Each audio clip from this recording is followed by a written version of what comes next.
Why did I become a communist? I must be going insane, right? Going off the path, being a naive, self-sabotaging auto-chauvinist who just hates freedom and has gone too far down the infantile rabbit hole of ideology in a world where capitalism seems to be the final and only viable form of human organization. Frankly, there's more accusations against Marxism than one can ever hope to mention in a single video. There's more insidious anti-communist rhetoric than actual communists in this world, yet after decades of practical experience and centuries of theoretical work, Marxism still remains the #1 boogeyman in popular political discourse.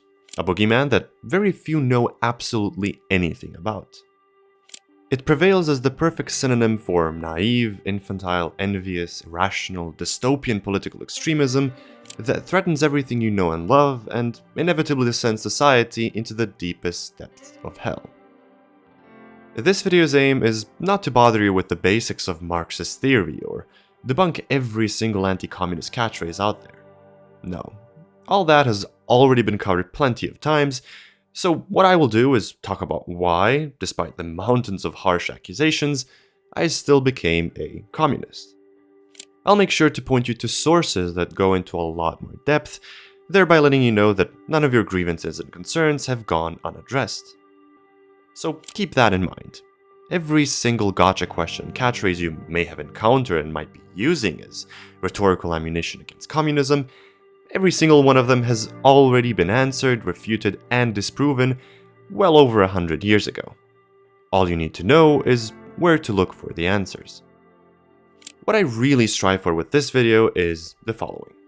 I want to explain to you the rationale behind becoming a Marxist/socialist/communist, help you understand why people like me think that radical change is more than necessary, why liberal and conservative politics are simply not enough, and why political extremism is indispensable in today's society for those who truly seek change, despite everything you may have heard up until now.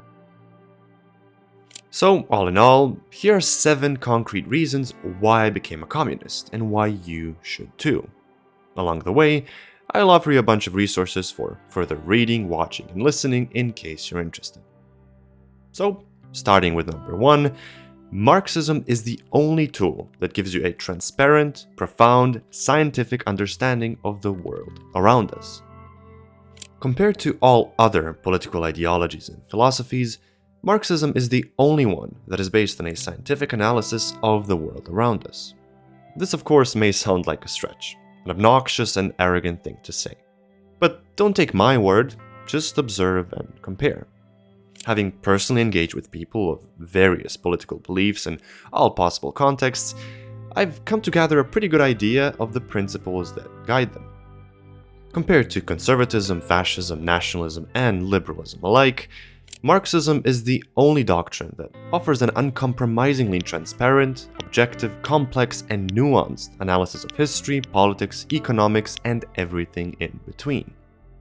There is no room for emotions, biases, or personal interests, only harsh truths that you can either accept or choose to ignore. Don't believe me? Well, luckily there's a ton of theoretical work and practical results waiting to be engaged with. Personally, upon learning about the cornerstone of Marxist politics, dialectical and historical materialism, and building upon it with more literature than I've ever read in my entire life prior to that, every other political ideology looked pathetic in comparison. They all fall short on addressing all facets of our social and economic lives, and purposefully obscure and ignore critical socioeconomic issues. And that is no coincidence.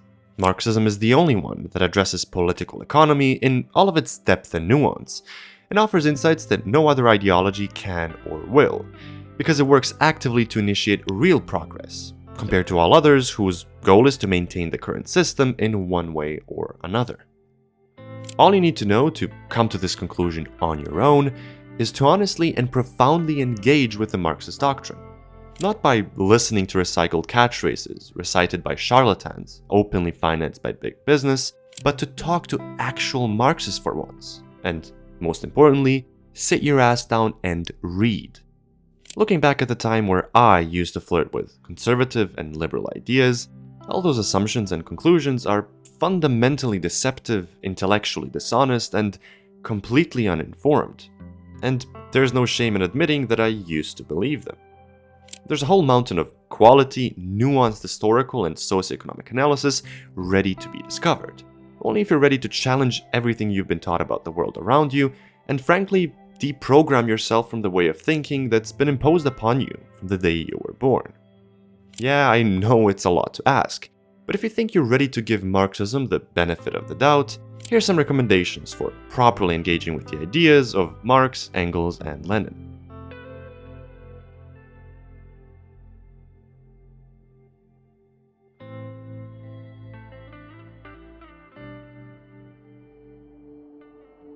Number 2. Marxist analysis helps us conclude that capitalism is an evil, irrational, destructive, corrosive, and genocidal system that has outlived its purpose and ought to be overcome. So, by delving into the deepest depths of our socioeconomic system and questioning things that no other political option would dare question, Marxist analysis unmistakably comes to one tragic conclusion: that capitalism is in every regard a terrible socioeconomic system. Not broken, no. It works just as intended for those at the top, for the ruling class that erected it out of the ruins of feudalism for their own interests.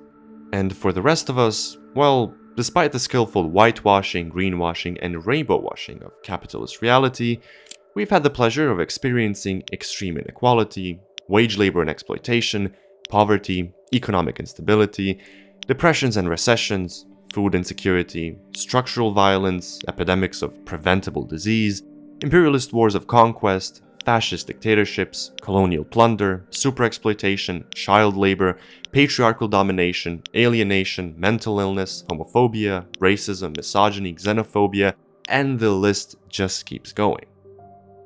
Now, you might be tempted to accuse me of lumping completely unrelated phenomena together and blaming them all on capitalism, because that's all we commies do, isn't it? Well, if you have the willpower and intellectual honesty to properly engage with Marxism, and I mean actually reading relevant literature and engaging with people that can answer all of your questions and concerns, you'll see that interconnectedness, interdependence, and inseparability of all of these phenomena and their dependence on capitalism and class society not only makes sense, but is indispensable. Marxists recognize that there is nothing in this world that is isolated and in a vacuum. We reject lazy symptomatic judgment of seemingly isolated phenomena and instead, like a real medical physician, base our diagnosis on the thorough analysis of the underlying disease that is plaguing our social organism. That disease is indisputably private property and capitalism, a socioeconomic system that has existed for only 1% of human history and has, just like all systems preceding it, been built by a specific social class for their own benefit. For more insights into all of the evils of capitalism, here's again some recommendations.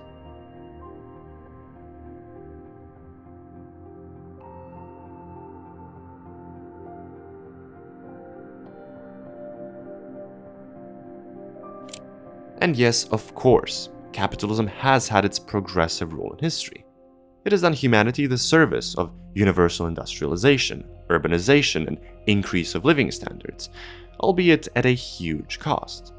Now, after centuries of exploitation and destruction, capitalism has reached a point where it's outlived its usefulness of advancing the productive forces of society and become a burden on further societal progress. Based on all rational and honest observations, it's finally time for the working class to overcome the burden of capitalist exploitation and build its own system that aims to abolish class society altogether. Number 3. Marxism is the only means of challenging the status quo and initiating real societal progress. When you think about the list of universally most hated political options by all governments and oppositions alike, you come to the humbling conclusion that there really is no list, and that the singular enemy that incites both fear and hatred among all the world's politicians are communists. And this is, of course, for a very good reason. The liberals, conservatives, fascists, monarchists, and free thinkers of the world are all perfectly aware that the only political force that threatens the capitalist order are communists. Sure, they fight amongst each other all the time in parliaments, elections, and the media, but ultimately they fight about different approaches to organizing capitalist society. Their differences are aesthetic, surface level, and self-serving, in no way intended to endanger the fundamental socioeconomic order of class society or improve the lives of working people. Of course, the communist alternative is phrased as a threat to Western civilization, to European values, to freedom and democracy, as dangerous authoritarianism and totalitarianism that will destroy everything you know and love. And how can it not be? They know that Marxism is the only tool capable of destroying their class privileges, empowering the working population to rebel against their regime of exploitation, and give us the tools to not only see through their deception and indoctrination, but organizational principles capable of generating immense political power. And boy, are they scared of that potential power. And how do I know that? Well, all we need to do is take a look at the insane amount of money and resources spent on annihilating the communist opposition. Proof? The entirety of the Cold War and Red Scare, dozens of military invasions, coups, psyops, death squads, war crimes, purges, and secret operations directed at liquidating hundreds of thousands of progressive men and women who are quite obviously a thorn in the eye of the powers that be. You don't need any bigger proof of the true nemesis of the established order than the fervor with which they've been condemning, slandering, and annihilating the communist opposition unlike anyone else. Sure, they do their necessary part of casually condemning Nazis and fascists on a purely moral and metaphysical basis, yet, as Marxist analysis undoubtedly reveals, fascism is an integral part of the capitalist political spectrum, and serves a very specific purpose which is sometimes bothersome and bad PR, but under certain circumstances, very useful to the capitalist class. If you happen to think that being a conservative nationalist is somehow rebellious and contrarian towards the political establishment or imperialism, just remember that the modus operandi and primary PR material of all of the most regressive pro-establishment lapdogs and compradors is nationalism, the tool for destroying working class solidarity and turning us against each other. Being a communist is the most patriotic thing you can do for your nation, community, or family, especially if you live in a third world country, suffocated by the burdens of imperialism and colonialism. Whether it's Cuba, Vietnam, China, Korea, the Soviet Union, or Yugoslavia, communists have historically always been the first one in line in patriotic wars against foreign occupation, fascism, neocolonialism, and all evils that their people were subjected to by the tandem of foreign superpowers and domestic comprador capitalists. Those same ghouls that pretend to fight for national interests and some metaphysical national ideal while selling out their people and country's resources with every single step they make. This goes for every single political option present in your country's parliament, from quasi-socialists, social democrats, liberals, conservatives, and fascists. Different shades of the same shit. So if there's any metric of how authentic a political doctrine is in positively changing society, just take a look at the top spot of any government's hit list. I promise you that always, with no mistake, you will find communists there. And that is just one more reason why I became a communist.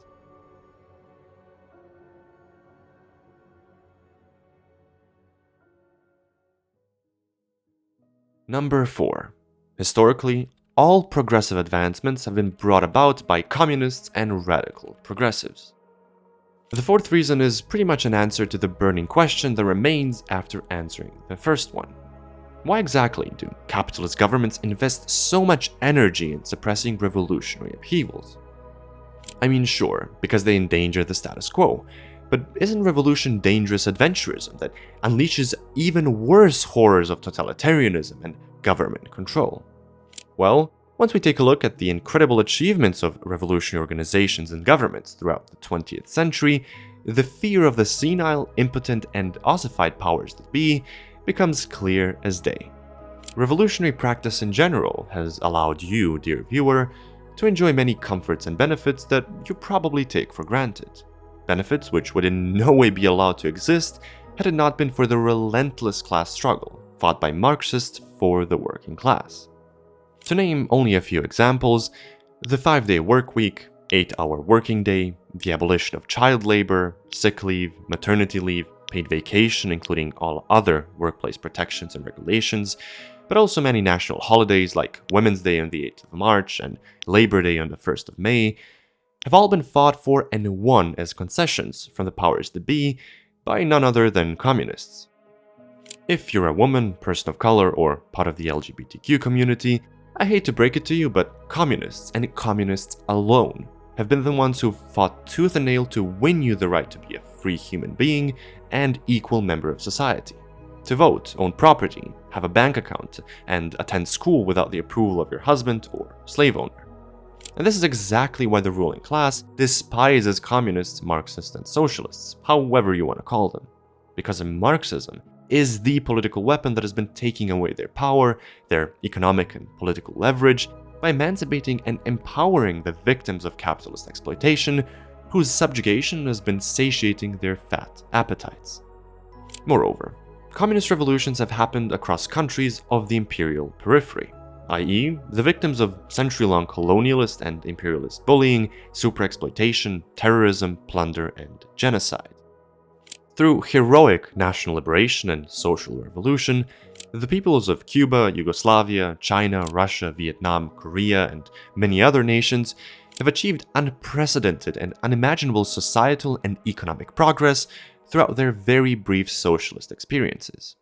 Some universal successes that can be observed in most of these nations has been unfathomably rapid industrialization, urbanization, and electrification of the country, significantly increased living standards compared to the wretched and impoverished state of affairs before the revolution, guaranteed right to a job and housing for everyone, which means little to no unemployment and homelessness, free or very affordable healthcare and education, literacy campaigns where almost completely illiterate and culturally backward populations were turned into some of the most educated and culturally enlightened ones, emancipation of women, and impressive increase in female participation in society, impressive technological progress and public sector innovation, political and economic self-determination and independence from the claws of Western imperialist predators, which have been impoverishing and exploiting these nations through local comprador puppet regimes,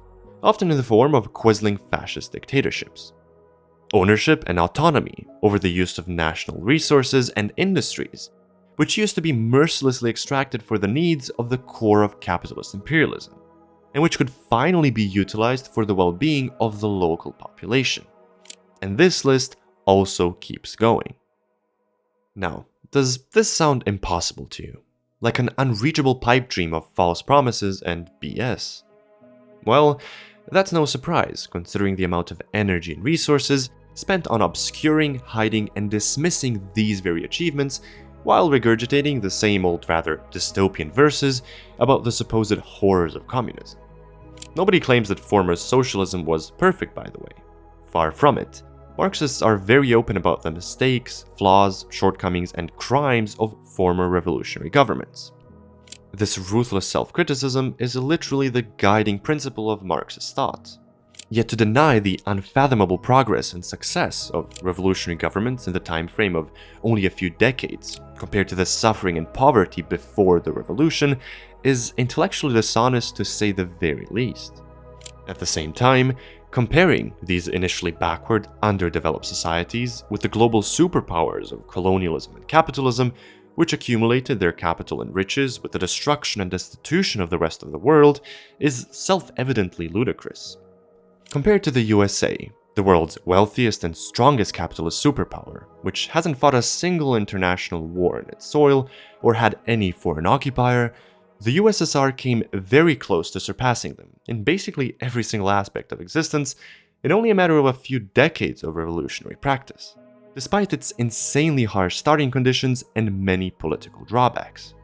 This information alone is more than enough to explain why, in the light of over a century of practical experience, becoming a communist is only the most logical and rational thing to do.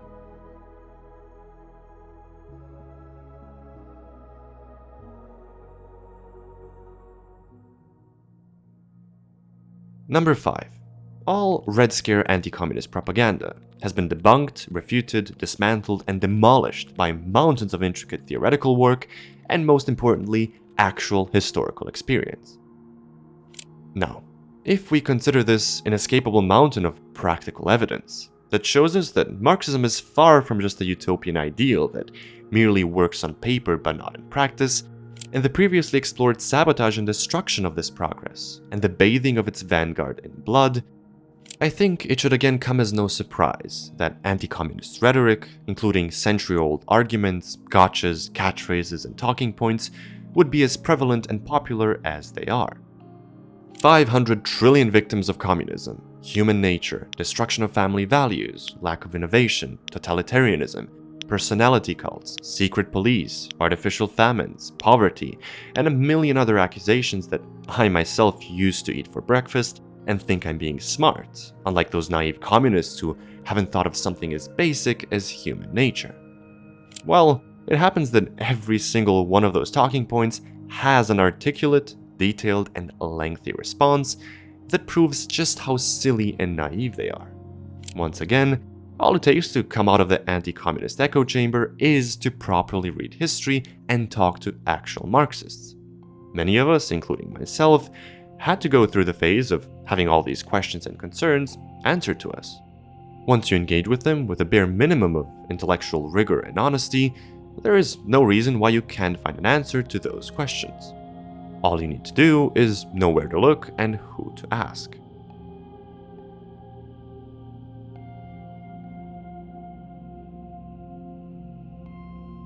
Number 6. Anti-communism is just a hypocritical projection by the ruling class of everything that's already wrong with capitalism. Considering everything we've already talked about, the pure irony of the ruling class fear-mongering about the only true systemic alternative to its lethargy, while projecting its worst excesses onto boogeyman stories about the horrors of that alternative, now that's what I call a truly powerful dystopia. Existing capitalist structures have for centuries been committing much worse crimes and offenses than what they could ever try to blame on communism. Even though comparing crimes and victims is never a thankful task, merely pointing out the insane hypocrisy of the supposed champions of freedom and democracy counts as one more tiny reason why being a communist is something to be proud of. Namely, capitalists have been robbing the working class of the value their labor produces, of humane working hours and conditions, and any trace of freedom or dignity. Intelligence agencies and police forces under capitalism have been exerting more surveillance, violence, and violations of human rights than communist dictatorships ever could. Politicians and officials in bourgeois parliaments and institutions have bred more corruption than communist bureaucrats ever could have dreamed of. Psyops and propaganda of capitalist private and state media, intelligence agencies, and NGOs exceeds everything that communist governments ever could have hoped to execute. The brutality and inhumanity of secret intelligence operations like MKUltra has far exceeded all limits of inhumanity, challenging even the vilest Nazi experiments.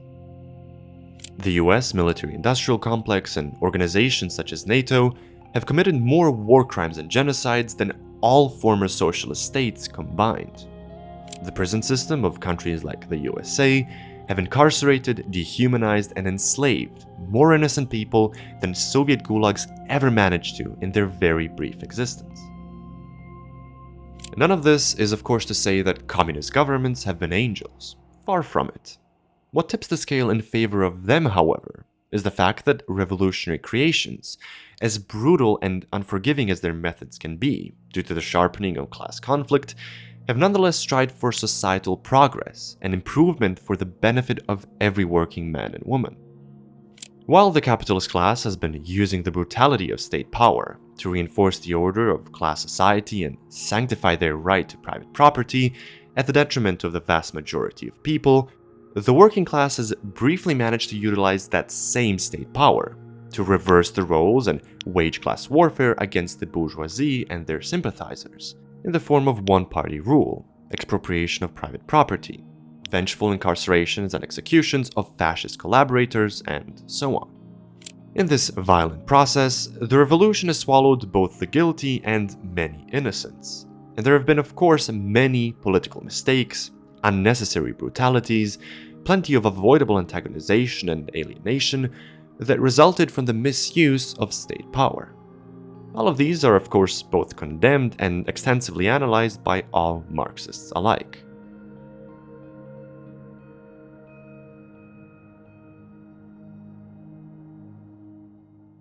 Number 7. Marxism is honest. We don't pretend to know everything, nor do we prophesize about future systems and developments that we cannot know anything about. Our entire analysis and political platform is based on materially observable and tangible socioeconomic developments. Marx, Engels, Lenin, and their successors have never even attempted to formulate a precise vision of how they wish to reorganize society. Why? Because there has been no basis to do so. They observed and analyzed different aspects of capitalism and class society, and managed to derive a meta-paradigm from the social relations they found. This paradigm of class struggle, as the universal factor in historical progress, is by no means a politicized statement or qualitative suggestion on its own. It is simply a historical observation that the socioeconomic basis of society is in a constant state of change and progress. Socioeconomic systems are only temporary, and there's always been a next step in the evolution of human society. Slave society, feudalism, and now capitalism all have their inevitable end, and they have all invested immense energy into convincing us otherwise. What is political about Marxist thought is the recognition that the proletariat, as the oppressed class in capitalist society, is the sole bearer of societal progress, and therefore has the unique historical task of transcending capitalist relations and abolishing class society altogether, thereby progressing towards communism, the next step in human evolution. How communism will look like, which specific forms of organization will it entail, and how to get there, are questions which Marx knew he couldn't answer with the information he had. So the fact that his work remained largely unfinished, in a way gives future generations a romanticized motive for building upon it and deriving the question to these answers from their practical experience. This intellectual rigor to adhere to the by far most scientific principle of social science, dialectical and historical materialism, is only one more reason to become a communist. In comparison with other political doctrines, Marxism is the only one that is rigorously led by norms and principles that allow no room for utopianism, adventurism, opportunism, or idealism. There are no personal interests at stake, only the historical duty to ruthlessly question and interrogate every aspect of existence, for the sake of coming to some vague approximation of truth, one that is more honest and brutal than anything conservative or liberal bias can hope to offer. And yes, of course, Marxists are biased. We are biased in the favor of the working class, in favor of societal and economic progress, of the emancipation of all people, regardless of race, religion, or gender. Opposed to every other option which skillfully hides and obscures their directly bourgeois class politics and aims to divide and fragment the working class according to their interests, we openly state our bias and are proud to do so. I guess when you're biased in favor of the weak and downtrodden majority, there's nothing to cover up or be ashamed of. So, all in all, combined with everything else we've covered in this video, this is yet another reason why I became a communist and why you should too.